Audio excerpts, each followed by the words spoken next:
Vu qu'on tombe le masque aujourd'hui, est-ce que ça signifie qu'on a trouvé un traitement efficace, docteur? Alors on tombe, oui, mais pas partout, on vient de le voir. Alors au niveau des traitements, finalement, en 2 ans, il y a eu beaucoup d'évolutions, soit en préventif, soit en curatif. C'est ça qui a été hyper intéressant, on a quand même avancé.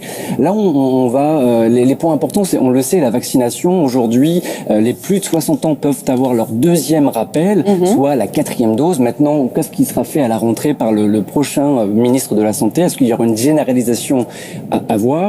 Sur les traitements hospitaliers, on connaissait les corticoïdes, oxygénothérapie, et puis aussi des anticorps monoclonaux qui maintenant sont là aussi pour booster le système immunitaire. En ville, bien sûr, on a le traitement symptomatique qu'on connaît tous sur le paracétamol, mais néanmoins, depuis une semaine, il y a une avancée sur un anticorps monoclonal, c'est le seul utilisé en France. Jusqu'à présent, la prescription était un peu délicate, un peu contraignante. Depuis une semaine, sur une simple ordonnance, il est possible, et puis également, il sera plus simple de le distribuer en pharmacie également.